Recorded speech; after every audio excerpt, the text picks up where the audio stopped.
Hannah Murray on TRE in the afternoon. Good afternoon. Joining us on the line now is Craig Glenday. He's the editor-in-chief of Guinness World Records. Today is Guinness World Record Day. It's actually the 21st annual Guinness World Record Day, and we're going to be looking at some of the weird and wonderful records that have been set or broken today. How are you, Craig? I'm very good, Hannah. How are you? Thanks for having me back. Oh, it's a pleasure. Lovely to chat with you. Have you had a good year?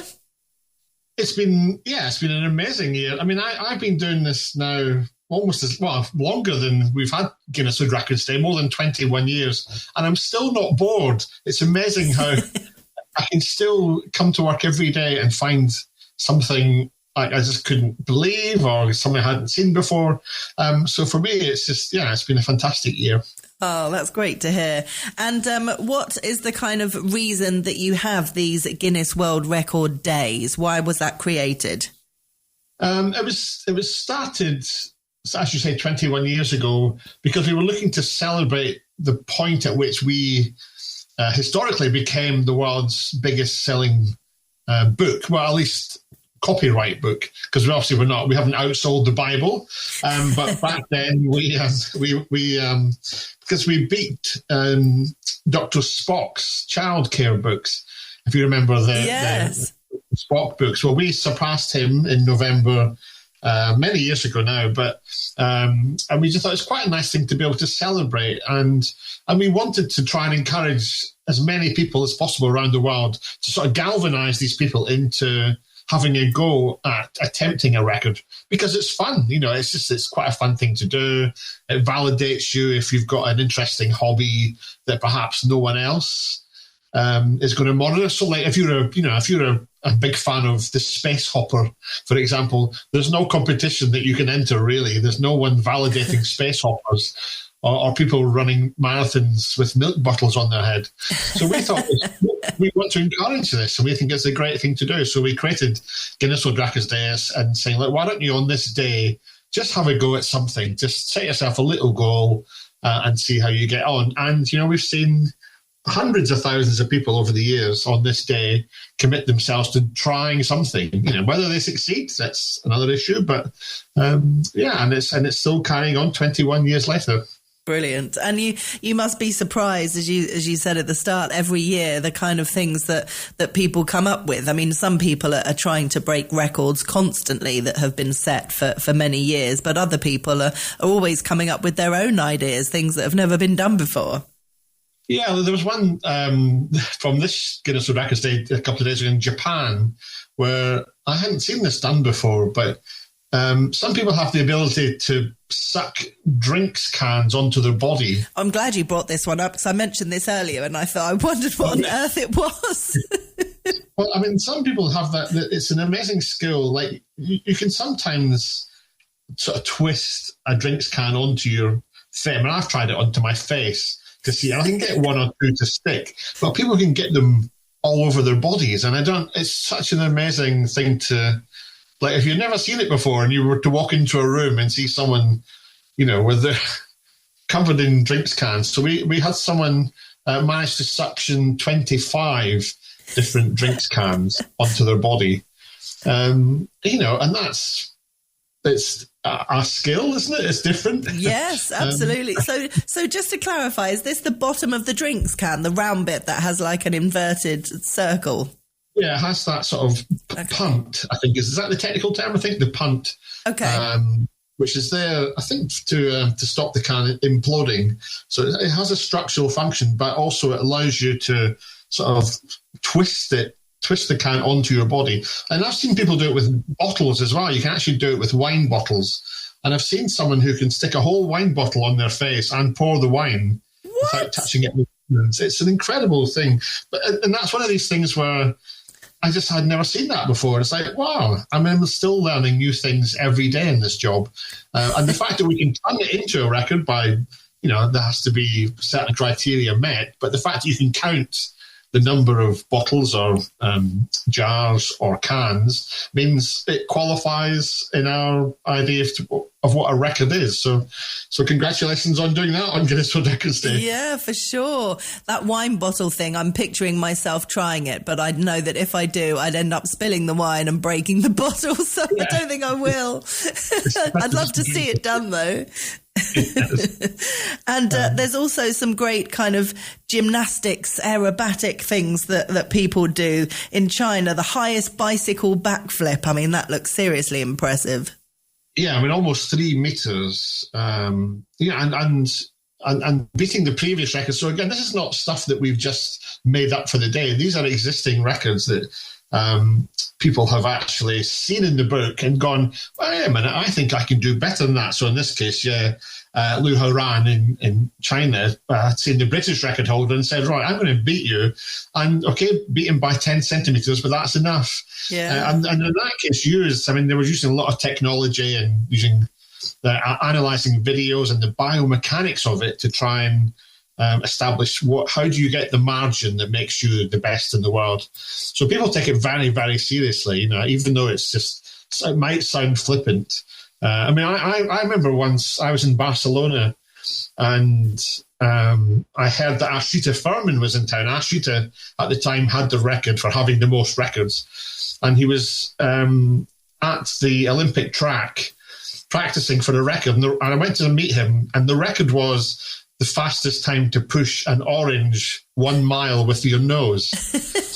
And it was such a strange thing to watch because he was toying with the different techniques. Like, do you get on all fours and just give it a little nudge and keep on pushing it, or do you give it a huge smack and then run after it and get back down and give it a smack? So he was trying all the different techniques that you might use because he was taking it very, very seriously.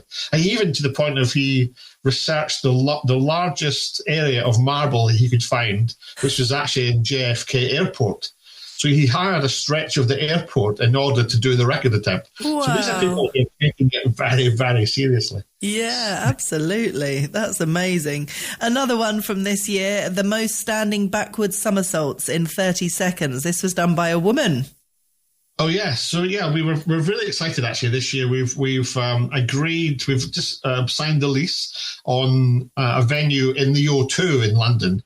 And we're going to have a live, like almost Guinness World Records experience where you can come to this venue and compete with your friends and your family and have a go at records. And so as part of that, we tied that into Guinness World Records Day, and we did some record breaking on the roof of the O2.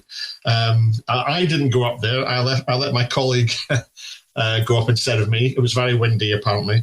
But we had Lucy Colbeck, who's a gymnast from Team GB, and she did standing backward somersault. So you imagine you stand up straight and then you just have to flip over into a back somersault and land on your feet and do that as many times as you can in 30 seconds. And despite the wind, she managed 17, which is... That's amazing. It's an amazing thing to watch because it is such a huge effort. And we also had Jodie Ounsley up there as well with us. She was the Fury, the gladiator Fury. She was up there. She had some records this year for coal bag carrying. She's a competitive coal bag carrier. You have competitions where people run and through the streets carrying coal bags. That is a thing. There's a coal bag carrying world championship. Really? And it's a fascinating thing to watch. And they are actually bags of coal? Yeah, I mean, it started off as it was a challenge. I believe it was like a coal miner and a coal delivery person who said who would be the fastest in a race. So they actually got some bags of coal. This is many, many years ago, maybe in the 60s. And they had a race through the streets. And it inspired then the following year someone to establish the coal bag carrying world championships. And that's in England. There's one in Scotland as well, not too far from where I live. And it's definitely a thing. And Jodie Ounsley, who's in Fury the Gladiator, she's one of the best in the world at this. I mean, she came second this year at the World Championships. So she was demonstrating her ability to not only carry, but to ferry things that are very heavy. So she used sandbags. So it was the most weight moved by a sandbag carry. So you run backwards and forwards along a strip, carrying very heavy sandbags. And she set that record with 360 kilograms. in just 1 minute. So, I mean, it's an impressive thing. Again, made all the more amazing by the fact that they were on the roof of the O2, exposed to all the elements in this terrible wind. Yeah. But it was, the other one we did actually was, now what's his name? Josh Patterson, who's Made in Chelsea. If anyone ever watched that show, Josh is one of the cast who's, I think, discovered the benefit of record breaking and setting himself these sort of intense physical challenges is really powerful in combating mental health issues, because it gives you a focus, it gives you purpose in life. And he, for example, ran a marathon over a volcano, and but at the O2, it was the fastest time to climb the O2 up and down. So it normally takes 90 minutes, and he did it in just over 4 minutes, which is very, very inspiring. Again, battling the wind. So, this is the kind of thing that we want everyone to be thinking about and having a go at. You don't have to be a marathon level athlete or, someone off the TV. Guinness World Records Day is for everyone, just to think, I want to have a go at that and just maybe get my name in the book, at least maybe be the best in my family or the best in my school or my neighborhood, whatever it is. It's about setting yourself goals and just having fun trying to beat them. Yeah, I like the idea of it helping with people's mental health as well, giving them something to focus on and do really well at and be proud of themselves for achieving it. That's great. Exactly. Yeah, I mean, we hear this a lot from people who said that they've managed to turn their life around almost because they've got that focus, and we validate them doing these things which they maybe otherwise wouldn't receive because they're not Olympic level athletes, or at least they're not doing things that are in the Olympics. They may actually be even fitter and more impressive than some Olympians, but of course there's a finite amount you can do in the Olympics. So we're a very wide, very open church, and we just want to say, as long as we can fulfill certain criteria, it has to be measurable, countable, has to be breakable, it has to be officially amazing, that we're happy to accept it. And that's turned a lot of people's life around. We even heard from people saying that they would have been in jail by now had it not been for us, because we've given them such focus, and that's great. I mean, that's a nice thing to hear. Yeah, definitely. And aside from the Guinness Book of World Records being the best Christmas present ever, what would you recommend people do if people are listening and thinking, I quite fancy setting or breaking a Guinness World Record? Where do people start in terms of either inspiration or seeing what the current record is so they know what they need to break? Yeah, I mean, the best place probably, and it sounds like a sales pitch, but is the book. If you pick up a copy of the book, you'll see what we already have accepted, and you'll see what you'll need to beat in terms of minimums. We're on social media. We have a website at guinnessworldrecords.com.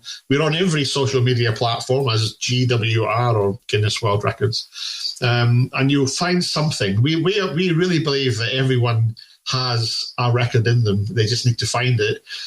So they'll dig through the books. If you see something that feels like it's sort of what you can do, then we can also help you create a new record.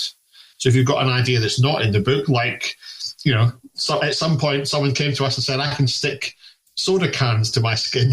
We let it go. Really?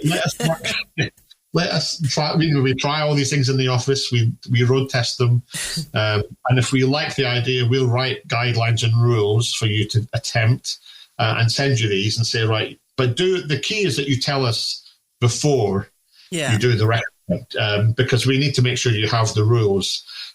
We get thousands. I mean, this year like 40, 50,000 applications through, but only a very small percent, like maybe between 5 and 8%, will actually make it into being actual official Guinness World Records titles because they don't follow the rules, or they're not good enough, or or the ideas are illegal or too strange, or So we have to say no more than we say yes. But when we say yes, that means that you really are an elite, cream of the crop and all that. Yeah. So, Amazing. Well, GuinnessWorldRecords.com, as you said, is the website, and all over social media, GWR, and definitely get the latest copy of the book. It's a perfect Christmas present for not just children, but for adults as well. It's full of brilliant information that people can soak up and inspire them to do their own record if they wish. Always lovely to chat with you, Craig Glenday, Editor-in-Chief of Guinness World Records on Guinness World Record Day. Thank you, Craig. Right, Anna. Cheers. Take care. Bye-bye. Bye. Talk Radio Europe.